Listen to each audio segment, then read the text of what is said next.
Assalamualaikum warahmatullahi wabarakatuh, teman-teman. Salam sejahtera bagi kita semua. Rahayu, rahayu, rahayu. Berjumpa lagi dengan saya Lulu Retna sebagai admin dari Mbah Gendil Joko Montro.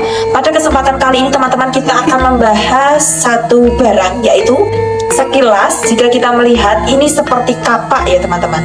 Cuma yang aneh, di ujungnya sini ada yang seperti keris. Ini.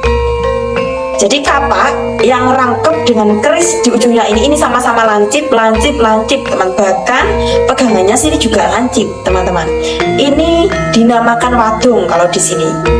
Jadi barang ini didapat oleh Mbah Gendil Joko Montro tidak beli, teman-teman. Cuma dikasih orang, yaitu salah satu sosok praktisi atau sesepuh yang pernah tersohor pada masanya, tapi saya tidak berani mengucapkan siapa nama beliau. Yang jelas, beliau itu menderita sakit-sakitan sekian lama, diobati melalui medis, tidak ada perubahan, bahkan keluarganya juga pasrah kalau misalkan sudah waktunya untuk kembali ke rahmatullah, semuanya sudah ikhlas.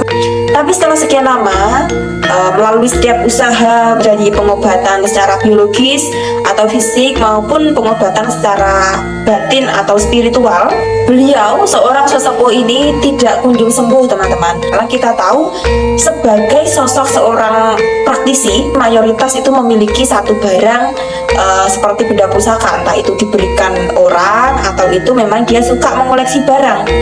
Sehingga teman-teman dari sudut rumah, setiap sudutnya dicari, baik dari kamar mandi, dapur, gudang, dan lain sebagainya dicari, itu tidak ada. Karena memang menurut pengakuan dari anak sesepuh tersebut, semua pusaka yang dimiliki oleh ayahnya itu sudah diberikan kepada anaknya dan sudah dihibahkan atau dijual semua, teman-teman. Sehingga teman-teman, sekian hari dicari-cari, ternyata yang menemukan adalah menantunya. Ketika dia ingin sholat, di almari, di tempat sholat, di atasnya itu beliau menemukan barang ini. Langsung ditanyakan kepada sesepuh yang bersangkutan itu. Ditanyakan, ini barang dari mana? Fungsinya apa? Gitu.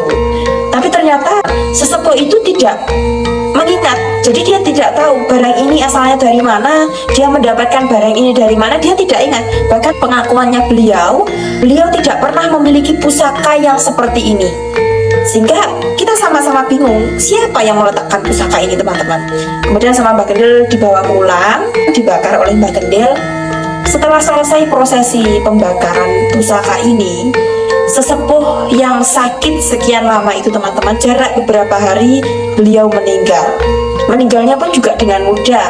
Kalau bahasa Jawanya kadang orang meninggal itu seperti tersendat-sendat, ngorok-ngorok seperti itu. Itu tidak ada suaranya. Dia cuma ingin minum susu, kebetulan susunya habis, sama menantunya dicarikan ke toko. Setelah pulang dari toko, ternyata mertuanya ini sudah tidak ada, teman-teman. Jadi aneh sekali, teman-teman. Saya tidak tahu barang ini fungsinya dulu untuk apa, detail isinya bagaimana, itu yang tahu Mbah Gendil. Ini saya cuma menyepil sedikit saja sebagai informasi atau pengalaman bagi kita semua, teman-teman. Kenapa saya katakan pengalaman? Ya ini kita bisa jadikan gambaran atau pengalaman bahwasanya mungkin kita yang suka mengkoleksi pusaka, kita harus tahu nalurinya. Yang dimaksud naluri di sini apa? Yang dimaksud naluri di sini adalah asal mula pusaka itu. Jadi kalau kita menginginkan satu pusaka, dicari tahu dulu itu pusaka asalnya dari mana, fungsinya untuk apa, efek samping ketika kita memelihara atau membawanya pulang itu apa. Itu harus kita pelajari, teman-teman, supaya tidak berbahaya bagi diri kita, orang-orang di sekitar kita, atau bahkan orang-orang yang kita sayangi, teman-teman. Mbah Gendil sendiri pun juga tidak memiliki pusaka di rumah, pusaka andalan dalam arti. Jadi untuk barang ini saja, ini kan juga pemberian dari pasien beliau yang sakit. Ini singgah di rumah Mbah Gendil, teman-teman.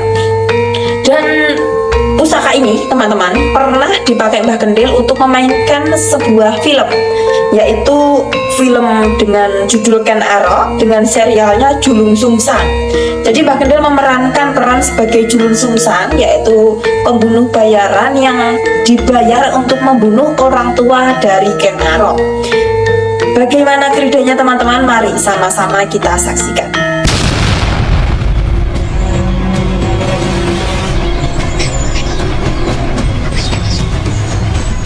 Saya harus bisa melaksanakan tugas. Putri Ayu Triwati memerintahkan saya saya harus membunuh Dewi Soro. Kalau nanti saya tidak bisa membunuh, rahasia terbongkar, saya yang akan dibunuh.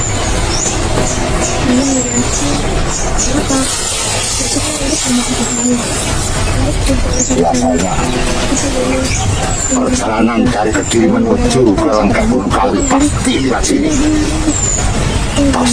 sini. Akan saya bunuh kamu. Akan saya bunuh dengan ini kamu di Solo. Akan saya tancapkan di kepalamu di Solo.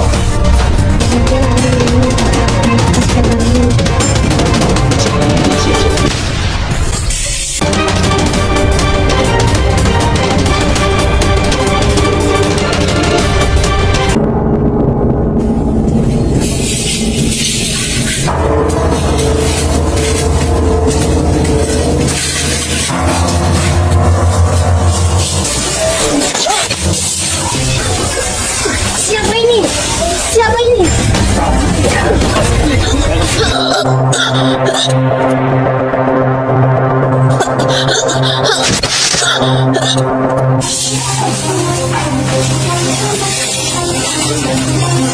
Kamu harus mati di tanganku, kamu Sesoro. Siapa kamu? Kamu harus mati. Hari ini nyawamu berakhir.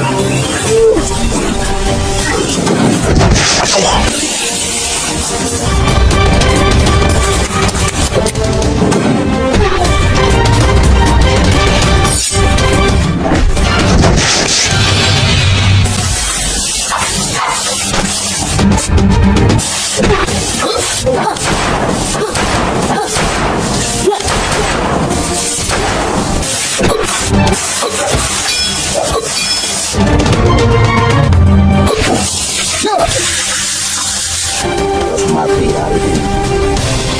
Ini nyawamu harus terpanggil untuk Sang Hyang Yomo.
Rasakan akibatnya.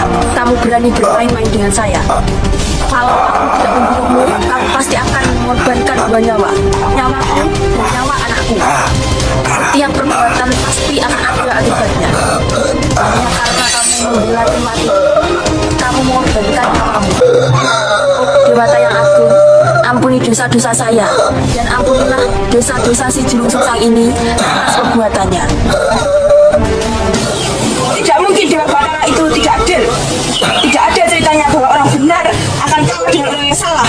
Sura Sudiro Jaya Ningrat Lebur Dening Pangasudi.